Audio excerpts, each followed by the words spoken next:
Olá pessoal, sejam bem-vindos. Vamos fechar a nossa temática hoje falando sobre os masoquistas ou autodestrutivos, né? Hoje nós vamos falar dessa questão do tratamento clínico, das implicações clínicas, como que a gente precisa ficar atento, o que a gente precisa observar. Vamos nessa então? Bom, primeiramente, nos estudos de Freud, nós encontramos várias informações sobre masoquismo. Isso fez parte ali das teorias. Mas nós não encontramos muitas definições do que deve ser o tratamento, como deve ser feito e tudo mais, né? Então, outros autores passaram a estudar esse comportamento e trazer alguns aspectos que podem auxiliar no tratamento de masoquistas, né? Como, por exemplo, tem que ser uma técnica diferente do sadismo. Por quê? Porque o sadismo é o que o masoquista procura, né? Ele procura alimentar o seu sofrer, já que ele tem essa questão, essa tendência à auto-humilhação e à submissão. Então ele vai buscar sempre uma fonte sádica para alimentar ali os seus desejos, né? O analisando ele mantém o comportamento de sofrimento e subserviência, né? Para que a sua fonte sempre exista. Então ele vai buscar relacionamentos que causem esse mesmo sofrimento. E aí ele se satisfaz dessa forma. Por isso que nós temos que não ter um comportamento sádico. Precisa ser diferente de um sádico. Precisa ser uma postura em que faça o analisando se questionar. Né? Até mesmo a questão do divã passa a ser algo discutível. Por quê? Quando a gente fala dos neuróticos funcionais, são aqueles neuróticos do dia a dia, tem uma neurose de angústia, tem uma histeria, eles, quando estão no divã, trazem as suas associações livres, trazem as suas percepções. Já o masoquista, ele tem um ego muito atento para o que faz sofrer. E se deitar no divã, relaxar, falar daquilo que ele sente, falar sobre si mesmo, faz com que ele repense essa questão do sofrimento. Né? E o masoquista, claro, ele quer manter o sofrimento. Mesmo buscando o tratamento, ele quer manter esse sofrimento, ele não quer se livrar disso. Porque sem o sofrer, não há prazer. Né? Então ele precisa ficar tenso, ele precisa ficar ali sofredor por alguma razão. Né? Então o divã passa a ser algo discutível. Analisando que é masoquista, ele precisa de afirmações saudáveis sobre o seu comportamento. Então, o analista não deve se portar como um masoquista também. Assim como não deve ser um sádico, ele também não deve se portar como um masoquista. Por quê? Agindo como um masoquista, o analista acaba alimentando as afirmações que o próprio analisando faz.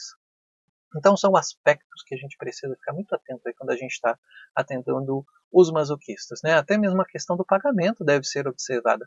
Tem que ter uma regra, o contrato analítico deve ser seguido, as condições devem ser seguidas sempre, né? Aliás, com todos os analisandos, mas né, com o masoquista tem um aspecto interessante. Atender uma pessoa que passa por uma necessidade financeira, não tem como pagar o valor da sessão, fazer uma redução, é uma coisa. Quando a gente traz isso para o masoquista, é outra coisa. A gente precisa ter uma dinâmica diferente disso. Não que a gente não possa auxiliar, não que a gente não possa ajudar, mas que nós temos que ter essa perspectiva de que o masoquista ele gosta de sofrer.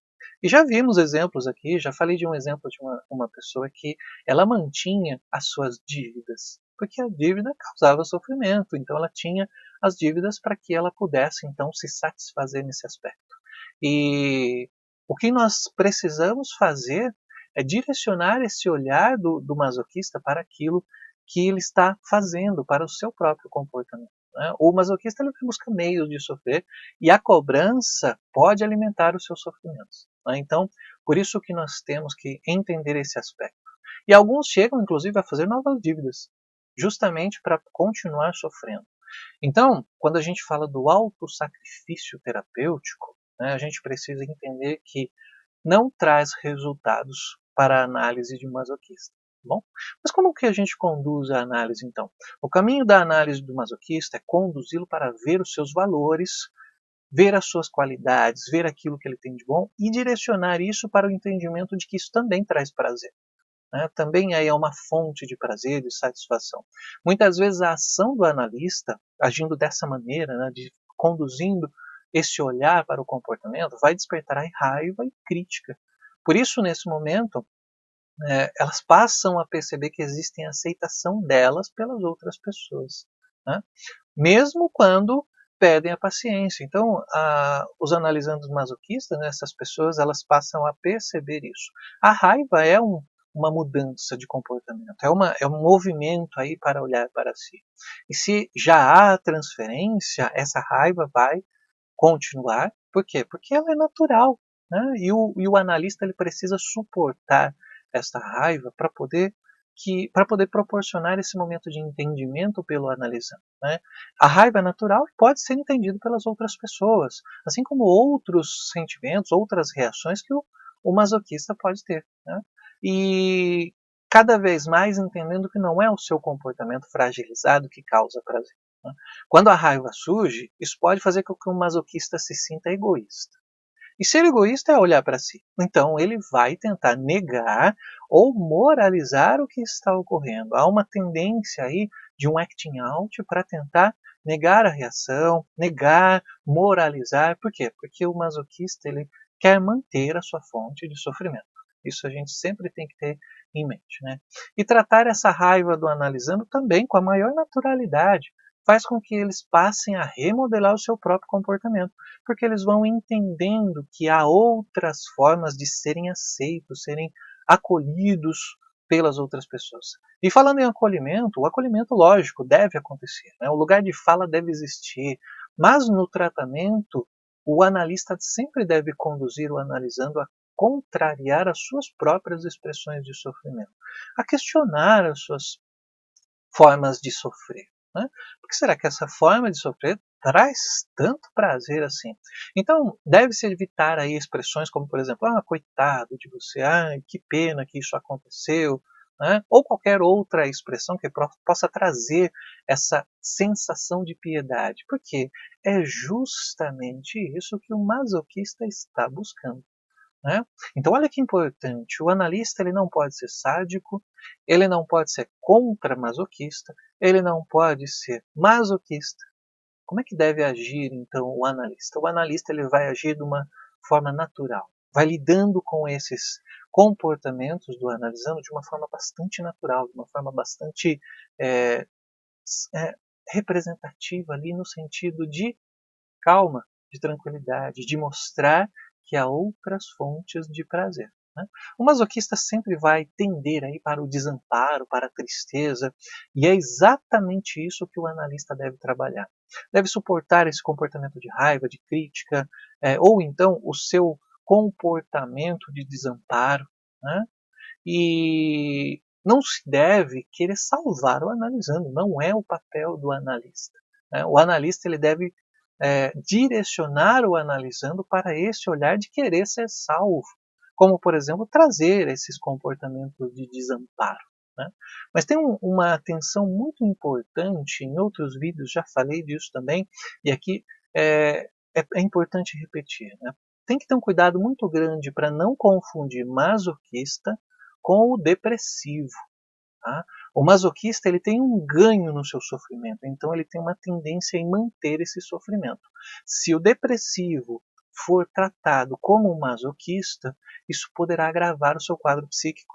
Então ele pode até aí ser conduzido para um suicídio, ser conduzido para algo comprometedor com a sua vida. Né? Então é muito importante deixar esse alerta. Não confundir masoquista com depressivo. Joia? E tem os analisandos também que tentam controlar o analista. Isso é comum acontecer e com o masoquista não seria diferente. Né?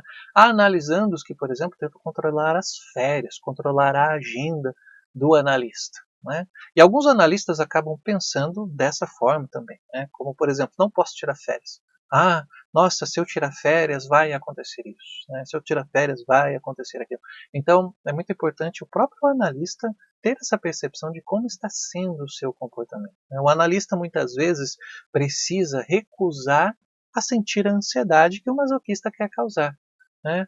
Pois isso faz com que o masoquista repense o seu comportamento e esse comportamento não funcionou. Então, é levar o masoquista a olhar para si.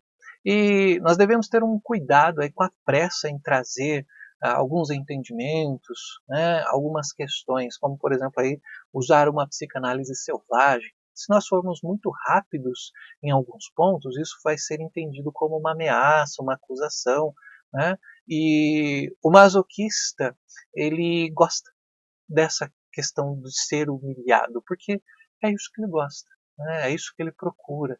Mas a ameaça e a acusação também pode causar aí resistências. Então é importante entender que nós precisamos manter a aliança terapêutica e confrontar as questões no tempo certo. Qual é o tempo certo? São construções de clínica, por isso é importante a experiência, por isso é importante estudar os quadros, as personalidades, para que a gente possa entender também em que momento a gente pode trazer uma fala. Né? O analista sempre deve confrontar os pensamentos do analisando, né, de que só terá amor se sofrer. Né? O triunfo do masoquista é a humilhação e o sofrimento. Né? Por isso que o tratamento se dá numa percepção do que é este comportamento para o masoquista, né? De olhar para este comportamento e de que ele também pode ser aceito pelas pessoas sem o sofrimento, sem precisar demonstrar todo esse desamparo. Então, o trabalho com masoquistas não é simples, nem é fácil, né? Pois requer muito aí manter uma percepção do que o analisando está querendo, manter aí uma percepção do que ele está buscando com esse sofrimento e entender também que muitas questões são inconscientes e estão ligadas aí ao seu modo de agir. Né? O masoquista vai manter as suas fantasias de sofrimento e o que pode conseguir com todo esse sofrimento. Só que o analista deve persistir, né, nesse tratamento para que o masoquista passe a olhar para este sofrer e passe a perceber também outras formas de obter prazer, outras formas de satisfação. O masoquista precisa entender que a autoconfiança, por exemplo, pode trazer mais aceitação do que o sofrimento. E que isso pode ser muito mais prazeroso, tendo muito mais aceitação pelas pessoas e muito mais fontes de prazer. Esse é um vídeo para a gente fechar essa temática sobre o masoquismo e nos vemos no próximo assunto ou no próximo tema. Um abraço e até mais.